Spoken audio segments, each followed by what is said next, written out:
Hello students, आज हम class 10 में चैप्टर 4 द्विघात समीकरण के बारे में पढ़ेंगे। तो बच्चों, चैप्टर 4 में द्विघात समीकरण दिया हुआ है और सबसे पहले हम ये समझे कि द्विघात समीकरण क्या होता है। तो बच्चों, द्विघात समीकरण होता है ऐसा समीकरण जिसमें x की सबसे बड़ी घात या चर की सबसे बड़ी घात 2 होती है, उसे द्विघात समीकरण कहते हैं। तो चर की जो सबसे बड़ी घात होती है, सबसे बड़ी घात वो 2 होती है द्विघात समीकरण में। और जो इसका मानक रूप होता है, ax² + bx + c = 0। ये द्विघात समीकरण का मानक रूप है। Where a is not equal to, बराबर का निशान लगा के उसको काट देंगे, मतलब बराबर नहीं है 0 के। a 0 के बराबर नहीं है। इस बात का मतलब है कि ये जो a है ना, यहाँ x² से जो गुणा हो रहा है a, ये 0 के बराबर नहीं हो सकता। क्यों नहीं हो सकता? उसका कारण यह है बच्चों, अगर मान लो a ही 0 हो गया तो जब 0 x² से गुणा होगा तो ये पूरी टर्म 0 हो जाएगी, और 0 होगी तो ये केवल इतना सा बचेगा bx + c, और bx + c में x की सबसे बड़ी घात 1 रह गई, जबकि द्विघात समीकरण होने के लिए चर की सबसे बड़ी घात 2 होनी चाहिए, इसलिए a 0 के बराबर नहीं हो सकता। तो द्विघात समीकरण का मानक रूप होता है ax² + bx + c = 0 where a is not equal to 0। अब कुछ उदाहरण समझ लेते हैं, जैसे x² + 3x + 2 = 0। ये एक द्विघात समीकरण है क्योंकि इसमें x की सबसे बड़ी घात, चर की सबसे बड़ी घात 2 है। और उदाहरण देखो, x² - 16 = 0। यहाँ पर x² की घात सबसे बड़ी कितनी है? 2। तो ये भी एक द्विघात समीकरण है, इसमें x वाली टर्म नहीं है। और देखो, x² + 4x = 0। ये भी एक द्विघात समीकरण है क्योंकि इसमें भी x की सबसे बड़ी घात 2 है। तो बच्चों, ऐसे समीकरण जिसमें चर की सबसे बड़ी घात 2 होती है उसको द्विघात समीकरण कहते हैं। तो देखो, यहाँ भी 2 घात है, यहाँ भी सबसे बड़ी घात है, यहाँ भी सबसे बड़ी घात 2 है, इसलिए इसको द्विघात समीकरण कहते हैं। ये तो चर x में, ऐसे हम दूसरे चर में बना सकते हैं, जैसे हम लिख सकते हैं y² + 2y + 1 = 0। ये भी एक द्विघात समीकरण है। इसमें चर x की जगह y आ गया, तो y की सबसे बड़ी घात 2 है, इसलिए द्विघात समीकरण है। और लिख सकते हैं z² + 3x + 5 = 0। तो ये z में एक द्विघात समीकरण है, तो ये x में द्विघात समीकरण है, ये y में द्विघात समीकरण और ये z में द्विघात समीकरण है। तो बच्चों, अब हम ये समझ चुके हैं कि द्विघात समीकरण क्या होता है। तो देखो बच्चों, यहाँ पर जो a लिखा हुआ है ना, a, और ये जो लिखा हुआ b और ये लिखा हुआ है c, तो यहाँ a का मतलब होता है a = x² का गुणांक। a का मतलब है x² का गुणांक, और जो b है वो b है x का गुणांक। b को हम बोलते हैं x का गुणांक, और जो c है इसको हम बोलते हैं अचर पद। अचर पद। a मतलब x² का गुणांक क्योंकि x² से गुणा हो रहा है, b मतलब x का गुणांक क्योंकि x से गुणा हो रहा है, और c अचर पद है, मतलब इसमें कोई चर नहीं है। जैसे उदाहरण के लिए 9x² + 10x + 9 = 0 ले लिया, तो है a का मान तो हो गया 9, b का मान हो गया 10 और c का मान हो गया 9। इस तरीके से हम abc के मान निकालते हैं। तो बच्चों देखो, अब आप ये समझ चुके हो कि द्विघात समीकरण क्या होता है। तो अब हम प्रश्नावली 4.1 के सवाल करना चालू करते हैं। तो बच्चों देखो, प्रश्नावली 4.1 जो है उसमें पहला सवाल है, जांच कीजिए कि क्या निम्न द्विघात समीकरण है। ये जो समीकरण हमको यहाँ दे रखे हैं बच्चों, ये वाले, ये जो समीकरण हमको दे रखे हैं, इनके बारे में हमको बताना है कि ये द्विघात समीकरण है या नहीं है। तो द्विघात समीकरण है या नहीं है ये कैसे बताएंगे? कि इन समीकरणों को हम हल करेंगे, और हल करने पर अगर इनकी सबसे बड़ी घात 2 आती है तो ये द्विघात समीकरण है, और अगर 2 सबसे बड़ी घात नहीं आती है, उससे कम या ज़्यादा आती है, तो ये द्विघात समीकरण नहीं है।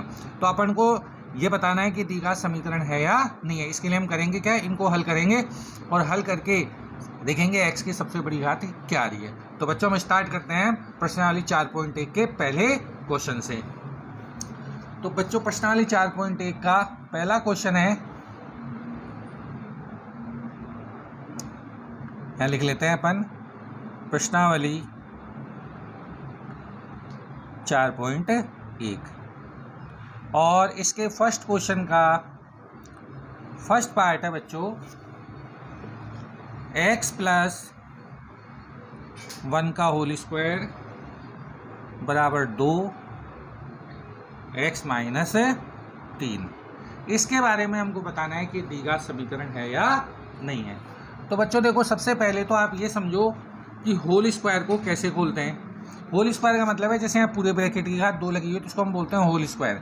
तो इसमें हम फार्मूला लगाएंगे a प्लस बी का होल स्क्वायर बराबर a square plus 2ab plus B square.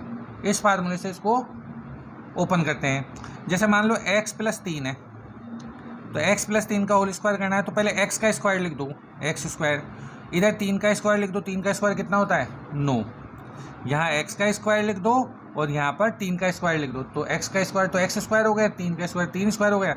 अब बीच वाली टर्म क्या होगी, तो देखो अगर यहाँ प्लस है तो प्लस लिख देना और माइनस है तो माइनस लिख देना, ये दोनों प्लस की होगी।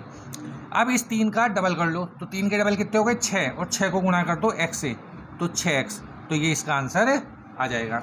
अब ऐसे ही हम यहाँ पर करें, इसका होल स्क्वायर खोलेंगे तो पहले तो x का स्क्वायर लिख देंगे, x स्क्वायर, 1 का स्क्वायर होता है 1, मतलब 1 को 1 से गुणा करेंगे तो 1 ही आएगा। और अब 1 को गुणा करेंगे 2 से तो कितने होंगे 2, और 2 को x से गुणा करेंगे तो कितना आ जाएगा 2x। इस तरीके से हम इसका होल स्क्वायर ओपन करेंगे। पहले नंबर का स्क्वायर तो x का स्क्वायर x स्क्वायर हो गया, 1 का स्क्वायर 1 हो गया, फिर 1 को 2 से गुणा करेंगे और फिर 1 को 2 से गुणा करेंगे तो 2 आएगा और 2 को x से गुणा करेंगे तो 2x आ जाएगा। अब इधर हम ब्रैकेट खोलेंगे तो ब्रैकेट के बाहर जो संख्या है वो अंदर की सभी संख्याओं से गुणा होगी, तो ये 2x से भी गुणा हो जाएगा और 2 3 से भी गुणा हो जाएगा। तो 2 को x से गुणा करेंगे तो कितना आएगा 2x, और 2 को माइनस के 3 से गुणा करेंगे तो माइनस के 6 आएगा। अब बच्चों इसमें सारी टर्म एक तरफ ले लेंगे, तो x square plus 2x plus 1, ये तो इधर ही है, और इन दोनों को हम इधर लेके जाएंगे। तो जब इनको साइड चेंज करते हैं तो प्लस वाला माइनस में और माइनस वाला प्लस में बदल जाता है, तो ये इधर आकर माइनस का हो जाएगा माइनस 2x, और 6 माइनस के तो इधर आकर प्लस के हो जाएंगे। अब प्लस का 2x और माइनस के 2x तो कट गए, तो यहाँ बच गया x स्क्वायर प्लस 1 प्लस 6 बराबर 0, और 1 और 6 कितने हो गए 7, तो x स्क्वायर प्लस 7 बराबर 0। तो देखो इसमें x की सबसे बड़ी घात कितनी है, x की सबसे बड़ी घात 2 है, इसलिए द्विघात समीकरण है, द्विघात समीकरण है। इस तरीके से अपन को पता लगाना है कि ये द्विघात समीकरण है या नहीं है। अब बच्चों सेकंड पार्ट है x square minus 2x minus 2 3 minus x, इसको अमल करते हैं। तो देखो बच्चों हमने क्वेश्चन लिख लिया है, सेकंड पार्ट है X square minus 2x equal to minus 2 3 minus x। तो ये तो कुछ सॉल्व करने के लिए है ही नहीं इसमें, तो इसको तो ऐसे कैसे लिख दो एक्स स्क्वायर माइनस 2x। अब इसको सॉल्व करेंगे तो माइनस के 2 को 3 से गुणा करेंगे तो माइनस के 6, और माइनस के 2 को माइनस के x से गुणा करेंगे तो प्लस के 2x आएगा। अब इनकी साइड चेंज करके इनको इधर ले आएंगे, तो एक्स स्क्वायर माइनस 2x और ये माइनस 6 इधर आकर प्लस के 6 हो जाएंगे, और प्लस के 2x इधर आकर माइनस के 2x हो जाएंगे बराबर 0। तो X square as it is, देखो यहाँ माइनस 2x और ये माइनस 2x है, माइनस 2x और माइनस 2x मिलकर हो जाएंगे माइनस के 4x और प्लस 6, ये ऐसे कैसे जाएंगे। तो यहाँ देखो सबसे बड़ी घात कितनी आ गई 2, और जब 2 सबसे बड़ी घात होती है तो द्विघात समीकरण होता है, तो हम यहाँ लिख देंगे हाँ द्विघात समीकरण है, द्विघात समीकरण है। नेक्स्ट है इसका थर्ड क्वेश्चन बच्चों। तो थर्ड क्वेश्चन में हम लिखेंगे, फर्स्ट क्वेश्चन का थर्ड पार्ट है x minus 2 x plus 1 x minus 1 x plus 3। अब इनमें इन दोनों ब्रैकेटों को गुणा करना पड़ेगा और फिर हम इसको सॉल्व करेंगे। तो हम इसके क्वेश्चन को लिख लेते हैं। तो बच्चों अब देखो यहाँ पर हमने ये क्वेश्चन लिख लिया यार, अब इसके ब्रैकेटों को ओपन करना है। तो अब ब्रैकेट ओपन कैसे करेंगे, दो ब्रैकेटों को मल्टीप्लाई कैसे करेंगे, तो ये जो x है ये x पहले इन दोनों से गुणा हो जाएगा, फिर ये -2 भी इन दोनों से गुणा हो जाएगा, इसी तरीके से ये x इन दोनों से गुणा हो जाएगा और ये -1 भी इन दोनों से गुणा हो जाएगा। तो पहले x को x से गुणा करेंगे तो आएगा x², फिर इस x को 1 से गुणा करेंगे तो 1x आएगा, 1x का मतलब x लिख देंगे, फिर -2 को x से गुणा करेंगे तो -2x, और -2 को +1 से गुणा करेंगे तो -2। इसी तरीके से इधर लिखेंगे, x को x से गुणा करेंगे तो x², x को +3 से गुणा करेंगे तो +3x, फिर -1 को x से गुणा करेंगे तो -x, और -1 को +3 से गुणा करेंगे तो -3 आ जाएगा। अब इसको और सिंप्लीफाई करते हैं, तो x², देखो ये +x है और ये -2x है, ये दोनों लाइक टर्म है, एक जैसी टर्म है, तो अगर इनके चिन्ह अलग अलग हो तो ये घटती है, और समान चिन्ह हो तो इकट्ठी होती है, तो ये अलग अलग है। तो x में से 2x माइनस करेंगे तो हमारे पास बचेगा -x, और -2 ऐसे कैसे लिख देंगे। इसी तरीके से x², 3x में से 1x गया तो कितना बचा 2x, और ये बच गया -3। अब बच्चों देखो, या तो इन सबको उधर ले जाओ या इन सबको इधर ले जाओ, तो हम इन सबको उधर ले जा रहे हैं, तो ये तो ऐसे कैसे रहेगा, x² + 2x -3, ये टर्म तो ऐसे कैसे है। अब ये x² इधर जाएगा तो माइनस का x² हो जाएगा, ये -x इधर जाएगा तो प्लस का x हो जाएगा, और ये -2 उधर जाएगा तो प्लस का 2 जाएगा, और इधर बचेगा 0, वो 0 हम लगाएंगे इधर बराबर में 0। अब बच्चों यहाँ पर प्लस का x² और माइनस का x² तो कट गया, तो क्या बचा 2x और 1x बचा। पहले एक हम बार लिख लेते हैं हम, 2x -3 + x + 2 बराबर 0। अब 2x में x जोड़ेंगे तो आ गया 3x, और -3 और +2 जोड़कर आ गया -1 बराबर 0।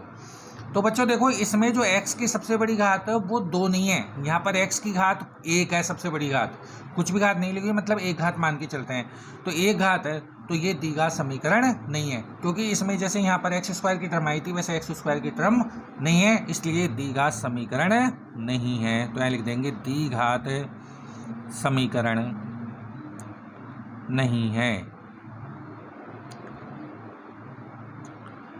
ठीक है बच्चों, ये द्विघात समीकरण नहीं है क्योंकि इसमें x की सबसे बड़ी घात 2 नहीं है। फोर्थ पार्ट है x -3 और 2x + 1 और x + 5। अभी हम क्वेश्चन लिख के सॉल्व करते हैं। तो बच्चों देखो, अब इसको ऐसे सॉल्व करेंगे, तो x को 2x से गुणा करेंगे तो 2x², और x को 1 से गुणा करेंगे तो x आएगा, -3 को 2x से गुणा करेंगे तो -6x, और -3 को +1 से गुणा करेंगे तो -3 आ जाएगा, फिर x को x से गुणा करेंगे तो x², और x को 5 से गुणा करेंगे तो 5x। अब इन दोनों टर्म को उठा के इधर ले आते हैं, लेकिन उससे पहले इसको सिंप्लीफाई कर लेते हैं। तो 2x² माइनस आएगा, यहाँ वापस लिख लेते हैं 2x²। अब बच्चों देखो, x में से 6x माइनस होंगे, तो x में से 6x माइनस होंगे तो कितने बचेंगे -5x, और ये -3 ऐसे कैसे आ गया। अब ये दोनों टर्म हम इधर लेके जा रहे हैं, तो x² इधर आएगा तो -x² हो जाएगा, और ये 5x इधर आके -5x हो जाएंगे, और बराबर बच जाएगा 0। अब देखो 2x² और x² है, तो 2x² में से 1x² गया तो 1x² बच गया, मतलब x² बच गया। यहाँ -5x और यहाँ -5x है, तो -5x और -5x मिलकर हो गए -10x, और ये -3 ऐसे कैसे, तो -3 बराबर 0। तो देखो यहाँ x की सबसे बड़ी घात कितनी आ गई 2, इसलिए द्विघात समीकरण है। x की सबसे बड़ी घात 2 है, इसलिए द्विघात समीकरण है। तो बस आपको इन सवालों में ऐसे ही करना है सब में, कि आपको सॉल्व करना है, और x की सबसे बड़ी घात अगर 2 आ जाए तो द्विघात समीकरण नहीं है, 2 घात से कम या छोटी है तो द्विघात समीकरण नहीं है। अब हम करते हैं इसका फिफ्थ पार्ट। तो बच्चों देखो, फिफ्थ पार्ट है 2x - 1 x - 3 = x + 5 x - 1। हम क्वेश्चन लिखते हैं अब इसको। तो बच्चों देखो ये हमने क्वेश्चन लिख लिया है और वैसे ही सॉल्व करेंगे जैसे भी पिछले क्वेश्चन किए हैं। तो 2x को x से गुणा करेंगे तो आएगा 2x स्क्वायर, और 2x को -3 से इंटू करेंगे तो माइनस का 6x, -1 को x से इंटू करेंगे तो -x, और -1 को -3 से मल्टीप्लाई करेंगे तो +3 आ जाएगा, माइनस माइनस प्लस हो जाएगा। इसी तरीके से x को x से गुणा करेंगे तो x स्क्वायर, फिर x को -1 से गुणा करेंगे तो -x, 5 को x से गुणा करेंगे तो 5x, और 5 को -1 से गुणा करेंगे तो -5 आ जाएगा। इसको और सॉल्व कर ले तो x स्क्वायर, देखो माइनस के 6x और माइनस का x है, दोनों माइनस के इसलिए इकट्ठे हो जाएंगे तो हो जाएगा -7x प्लस 3। इसी तरीके से इधर x स्क्वायर, अब देखो -x और प्लस के 5x है, एक प्लस का एक माइनस का तो कटेंगे, तो 5x में से एक x गया तो कितने बचे 4x और -5। अब इन सबको उधर शिफ्ट कर देते हैं तो आ जाएगा 2x स्क्वायर -7x प्लस 3, ये x स्क्वायर इधर आएगा तो -x स्क्वायर, ये 4x इधर आएगा तो -4x, और ये 5 इधर आएगा तो +5 बराबर 0। अब बच्चों देखो 2x स्क्वायर में से एक x स्क्वायर माइनस होगा तो x स्क्वायर बच जाएगा। यहाँ देखो ये -7x है और ये -4x है, दोनों माइनस के इसलिए इकट्ठे होंगे और हो जाएगा 7 और 4 11 तो -11x, और ये 3 और 5 मिलकर हो जाएंगे 8 +8 बराबर 0। तो देखो ये आ गया x स्क्वायर -11x + 8 बराबर 0। तो x की सबसे बड़ी घात कितनी है 2 है यहाँ पर, तो ये द्विघात समीकरण है, तो हम लिख देंगे द्विघात समीकरण है, क्वाड्रेटिक इक्वेशन है ये। ठीक है बच्चों, अब हम इसका करते हैं 6th पार्ट।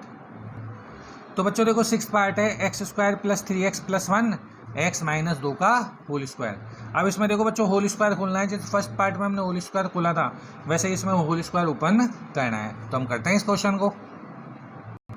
तो देखो बच्चों हमने क्वेश्चन लिख लिया है, अब इधर तो कोई सॉल्व करने के लिए नहीं, तो इसको तो एज इट इज लिख देंगे x स्क्वायर + 3x + 1।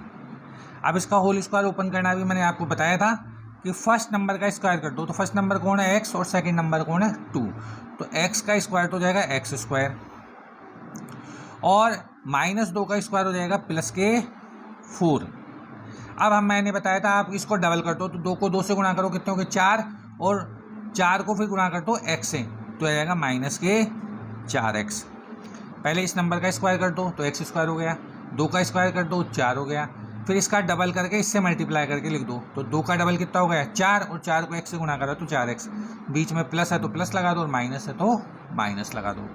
अब इनको शिफ्ट करो बच्चों, तो x स्क्वायर + 3x + 1, ये तो एज इट इज, ये सब उधर जाएंगे तो माइनस क्यों जाएंगे, तो -x स्क्वायर, इसका साइन चेंज होगा तो हो जाएगा +4x, और इसका साइन चेंज होगा तो हो जाएगा -4 बराबर 0। साइड चेंज कर दी हमने, प्लस का x स्क्वायर और माइनस का x स्क्वायर तो कट गए, ये 3x और ये 4x, तो 3x और 4x मिलकर हो गए 7x, और 1 में से 4 गए तो कितने बचे -3 बराबर 0।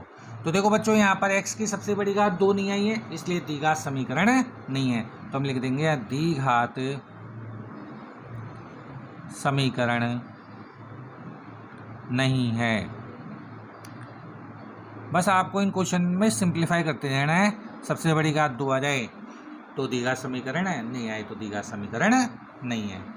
नेक्स्ट क्वेश्चन है बच्चों, इसका 7th पार्ट है x + 2 की पावर 3 = 2x x स्क्वायर -1। अब यहाँ देखो बच्चों 3 पावर आ गई, तो अब 3 पावर को सिखाएंगे आपको कि 3 पावर के ब्रैकेट को कैसे खोलते हैं। तो अब करते हैं हम क्वेश्चन को। तो बच्चों देखो जब 3 पावर का क्वेश्चन होता है, जैसे a + b की पावर 3 है, तो इस 3 पावर को कैसे खोलते हैं, पहले नंबर की पावर 3 लगा देंगे, फिर 3 पहले नंबर का स्क्वायर और दूसरा एज इट इज, फिर 3 पहला नंबर एज इट इज और दूसरे का स्क्वायर, और तीसरे नंबर की पावर 3। इस तरीके से इसको ओपन करते हैं। तो यहाँ तो लिख देंगे a और a 3 जगह, और यहाँ लिख देंगे b और b। इस तरीके से फार्मूला बन जाता है। तो इस तरीके से आप अपन इसको ओपन करेंगे। तो देखो पहले नंबर की पावर 3 x3, फिर 3 पहले नंबर का स्क्वायर और दूसरा नंबर एज इट इज, फिर 3 पहला नंबर एज इट इज और दूसरे नंबर का स्क्वायर, और फिर दूसरे नंबर की पावर 3। इस तरीके से इसको लिख देंगे। और बाहर दूसरी तरफ इसका ब्रैकेट ओपन करेंगे तो देखो 2x को एक्स स्क्वायर से इंटू करेंगे तो आएगा 2x क्यूब। यहाँ पावर 1 है, 2 है तो 3 पावर हो गई, तो ये जाएगा 2x क्यूब। और 2x को -1 से इंटू करेंगे तो माइनस का 2x आ जाएगा। इसको सॉल्व करें तो देखो x का क्यूब तो x क्यूब ही हो गया, ये 2 है 3 है तो 3 दूनी हो गई 6, और x का स्क्वायर करेंगे तो x स्क्वायर तो आ जाएगा 6x स्क्वायर, प्लस ये 3 है और 2 का स्क्वायर हो रहा है तो 2 का स्क्वायर मतलब 2 गुणा 2, तो 2 गुणा 2 हो गए 4, और 4 को 3 से गुणा करेंगे तो 12, और ये x ऐसे कैसे आ जाएगा 12x। और 2 की घात 3 का मतलब होता है 2 गुणा 2 गुणा 2, 2 को 3 बार गुणा करो तो 2 गुणा 2 गुणा 2 करेंगे तो आ जाएगा 8। और इन दोनों के साइन नेगेटिव है, इन दोनों को हम साइन चेंज करके इधर ले आएंगे तो आ जाएगा माइनस के 2x क्यूब और प्लस के 2x बराबर 0। अब इसको सॉल्व कर लो बच्चों, तो देखो यहाँ पर है x क्यूब और यहाँ माइनस 2x क्यूब, तो x क्यूब में से 2x क्यूब माइनस होगा तो बचेगा माइनस x क्यूब। और x स्क्वायर की तो केवल एक ही टर्म है तो ये ऐसे कैसे लिख दो। अब ये तो है 12x और ये 2x, तो 12x और 2x मिलकर हो गई 14x, और प्लस के 8 ये ऐसे कैसे आ जाएगा बराबर 0। आप चाहो तो अब इसके साइन चेंज करके लिख सकते हो, नहीं तो यहाँ पर भी आंसर दे सकते हो। साइन चेंज को माइनस कॉमन लेके काट दो तो ये जाएगा x क्यूब, ये तो प्लस का हो जाएगा, ये बाकी सब माइनस हो जाएंगे, माइनस के 6x स्क्वायर और माइनस के 14x माइनस के 8 बराबर 0। तो देखो बच्चों है सबसे बड़ी घात कितनी आई, 3 आई सबसे बड़ी घात, और सबसे बड़ी घात 3 है तो ये द्विघात समीकरण नहीं है, क्योंकि द्विघात समीकरण होने के लिए सबसे बड़ी घात का 2 ना जरूरी है, तो हम लिख देंगे द्विघात समीकरण नहीं है। ठीक है बच्चों, अब हम करते हैं इसका फर्स्ट क्वेश्चन का लास्ट पार्ट, 8th पार्ट है इसका। तो ये x cube minus 4x square minus x plus 1 x minus 2 की पावर 3, इसमें भी 3 पावर को ओपन करना है, तो करते हैं हम इस क्वेश्चन को। तो देखो बच्चों 8 पार्ट कर रहे हैं, फर्स्ट क्वेश्चन का लास्ट पार्ट है, इसको तो एज इट इज लिख देंगे x cube minus 4x square minus x plus 1। अब यहाँ पर 3 पावर है, इस पावर को खोलना है, तो पहले तो आ जाएगा x क्यूब, फिर माइनस 3 एक्स स्क्वायर और 2, फिर प्लस 3 एक्स 2 की पावर 2 और माइनस 2 की पावर 3। वही है जैसे अपन ने अभी पिछला क्वेश्चन किया था वैसे ही है, बस इसमें ये कहना है कि एक जब यहाँ माइनस साइन होता है तो एक प्लस की फिर माइनस की फिर प्लस की फिर एक माइनस की टर्म आती है, बाकी वैसे के वैसे ही ओपन कराया अपन ने। अब यहाँ लिखेंगे x cube minus 4x square minus x plus 1, तो देखो x का क्यूब तो x क्यूब ही हो गया, ये 3 इंटू 2 कितने हो गए 6, तो 6x स्क्वायर, ये 2 का स्क्वायर है, 2 का स्क्वायर कितना होता है 4, तो ये बन गया 4 और 4 टिया 12, तो प्लस के 12x, और 2 की पावर 3 का मतलब भी बताया था 2 गुणा 2 गुणा 2, तो 2 को 3 बार गुणा करेंगे तो आ जाएगा 8, ये आ गया। अब ये सारी टर्म हम एक तरफ ले जाते हैं, तो ये देखो x cube minus 4x square minus x plus 1, ये एक्स क्यूब इधर आएगा तो माइनस एक्स क्यूब, ये माइनस के 6x स्क्वायर इधर आएंगे तो प्लस के 6x स्क्वायर, ये 12x इधर आएगा तो माइनस का 12x, और ये माइनस के 8 इधर आएंगे तो प्लस के 8 हो जाएंगे बराबर 0। अब देखो प्लस का एक्स क्यूब और माइनस का एक्स क्यूब तो कट गया। अब एक्स स्क्वायर वाली टर्म देखो, ये है माइनस के 4x स्क्वायर और ये है प्लस के 6x स्क्वायर, तो 6 में से 4 गए तो कितने बचे 2, तो हम लेंगे 2x स्क्वायर। फिर देखो यहाँ कितना है माइनस एक्स और यहाँ कितने हैं माइनस के 12x, तो माइनस का x और माइनस के 12x मिलकर हो जाएगा माइनस के 13x, और 1 और 8 मिलकर हो जाएंगे 9 बराबर 0। तो यहाँ x की सबसे बड़ी घात कितनी आ गई 2, इसलिए द्विघात समीकरण है, यहाँ हम लिख देंगे द्विघात समीकरण है।